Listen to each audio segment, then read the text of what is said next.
Gatsby here with something a little different. For my 1000 subscriber special, I wanted to take a break from Doom posting about card games for clicks to Doom post about a video I hope will pique the interest of maybe 7 total people. In 2024, when you have an issue, you might use Google, and your first response might be an AI-generated response, but if you go back a year when you searched, you might get the Reddit page that was scraped to make the previously mentioned AI response. And if you used prior to that, if you had an issue, used Google, and your question was specific enough, you would usually end up on a forum. Forums were social media before social media, where you would take a profile picture, throw hyperlinked images into a signature line, and boast about your post count amongst an audience of 30-something regulars. This is the internet I grew up with, shout out to Beyond, but in 2004 we saw the rise of the social media forum known as Dig, a forum that would allow you to post topics that you would either dig or bury based on if you liked or didn't like the content. Posts that got digs went to the front page and ones that got buried didn't. This format probably sounds extremely familiar to most because of the site Reddit, a forum that started in 2005 that would allow you to post topics that you would either upvote or downvote based on if you liked or didn't like the content. Posts that got upvotes went to the front page and ones that got downvotes didn't. Completely different. Of course, there were several spin-offs and clones, but I want to talk about Dig specifically because despite it being here first and admittedly being very successful, I'm willing to bet there's a good number of people nowadays who have never heard of it. Over the 5 or 6 years of it being relevant, Dig, like every other modern social media site, took its success and attempted to tweak the formula, introducing add-ons to improve the quality of life of the site. One of the first changes being a friend system that would allow users to shout out other users' posts. While on paper this sounds innocent enough, this ended up being terrible for 2 reasons. First, bury brigades would work together burying posts not in the network of contacts, effectively silencing opposition. And second, those same circle jerks would dig posts from users, most notably Mr. Babyman, pushing them to the front page purely off of connections. This system eventually made its way into the reply section as well, resulting in reposted quippy bullshit flooding all the replies in an effort to get free karma. One of the earliest major drops in users from Dig was the HD DVD Blu-ray encryption key controversy, where users began posting the key used in HD DVD Blu-ray encryption, also known as the 09F9 key. This key could be used for ripping content from DVDs and Blu-rays, and the response from the site was to ban users posting the key. The resulting Streisand effect led to several more users posting the key, realizing that there's no way for the admins to ban them all. And they were right, the bans were lifted, and as a fun fact, if you go to the AACS encryption key controversy page on Wikipedia, you can still see the 09F9 key in public view today. More quality of life changes were made, including the obligatory late 2000s Facebook integration update, to a site where being anonymous is a feature, leading to more people leaving. The final nail in the coffin, however, was August 25th, 2010, with the announcement of the removal of the bury button. Gone are the days of the bury brigades, but now brand recognition would effectively dominate the front page purely through sheer force of numbers. 5 days after the change, Quit Dig Day took place, where the remaining users presumably left to Reddit, who was more than happy with the added traffic, even going as far as to temporarily update their logo with a dig shovel in solidarity. So what's with the internet history lesson? Well, during a conversation I had with a friend of the channel, Rack, he suggested that I check out Bluesky. This wasn't even the first time this week someone made this suggestion to me, due in large part to the discussion Twitter is currently having about changing its block policy. So I said, fuck it, why not? And after using it for a single afternoon, I gotta say, it made me recontextualize my use of social media. I was introduced to Twitter at the start of 2014, and yeah, I love Twitter. Early on, Twitter was just a few notable accounts cultivating thousands of followers off of repurposed jokes from other websites. The most interesting point of contention for early Twitter, though, was the discussion around the blue checkmark.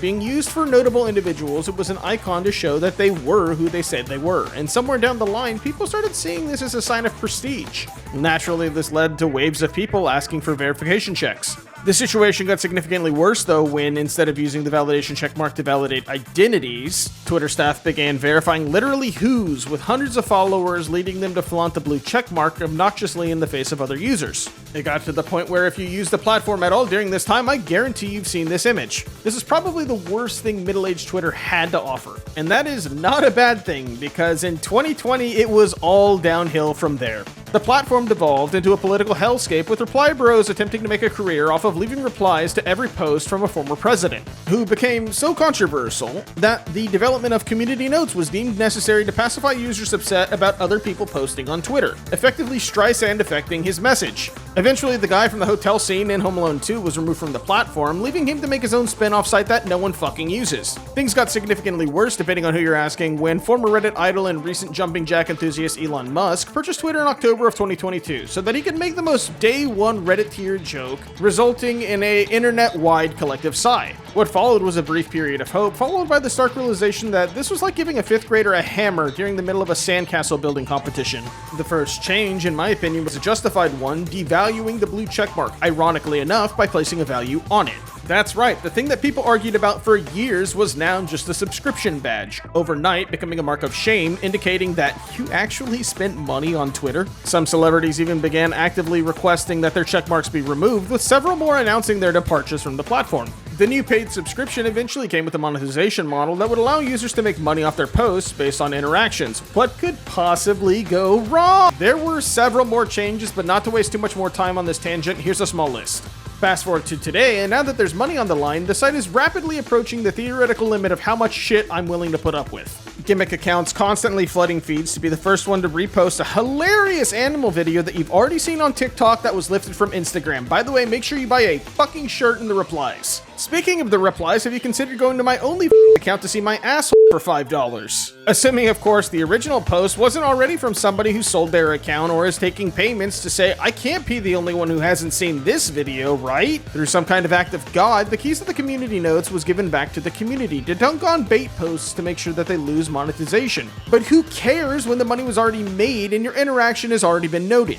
This is just Twitter though, and social media as a whole isn't that much better off. If there was one thing I would say is killing it faster, it'd be AI content. I don't want to go line for line off of Drew Gooden's fantastic video on the subject, but I do want to mention the dead internet theory that he briefly skimmed over. Dead internet theory, which if you dig too much into, comes with some weird baggage, makes some pretty ridiculous claims. So I'm just gonna separate the core idea and make it its own thing. But basically just the idea that as time goes on, the internet is turning into a place where most of the content on it is not only produced and managed by AI, but is also being interacted with by AI in this kind of endless loop that doesn't even involve humans at all. Now, am I saying that every interaction I have online is artificially generated? Obviously no, but to a lesser extreme, I don't think we're that far off. Maybe there's someone behind the screen, but reply bots and automated systems obviously exist. Hey Alexa, can we put that on a shirt? Oh, I found it here. Take my dropshipping link. Tools like ChatGPT give us the ability to scan threads, automatically generate an agreeable reply, and hit send. Slap a provocative profile pic on it and start fishing. Fuck it, why even post something that's on topic? Ignore the OP, include a video from 3 months ago, and hope somebody click holes their way into your feed like quicksand. Other platforms like Facebook have been the butt of the joke for like 75% of all social media jokes over the last 10 years. With the seemingly endless deluge of AI posts being propagated by people over the age of 50 to whom it's completely indecipherable. It's not hard to understand how that happens, but what about something like LinkedIn, you know, the professional business version of Facebook? This is the one that shocked me. My entire feed is a bunch of LARPers talking about make-believe scenarios that never actually happened. I remember scrolling past a post that I should have just screen grabbed that said, we lost a family member last night. Here are the top 10 things I learned as a professional whatever. Not to mention the automatically generated responses that are actively encouraged by the platform. Who does this help? It's so bad that even other professionals are starting to notice it in real time. It's everywhere and it's awful, and it's still not where the story ends. When it comes to YouTube, I enjoy YouTube. I like responding to comments because I enjoy thinking that someone liked my content enough to take a minute out of their day to leave a comment. Or they didn't watch the video and just want to shit on a card game they haven't touched in over a decade. In either case, that's an actual person, and thank you for 1,000 subscribers. But even YouTube isn't safe. AI summary channels are constantly recommended to me in my shorts feed, and if you take one thing away from this video, it's this. People are constantly complaining that advertisers are leaving their platforms, but ask yourself this: if you owned a company, would you pay to put your advertisements on these platforms? In terms of AI content, the best description I've been given is this: it's like throwing trash out of your car while you're driving down the highway. It's fast and easy for you in the moment, but the more people do it, eventually the highway will be covered in trash and no one will be able to drive.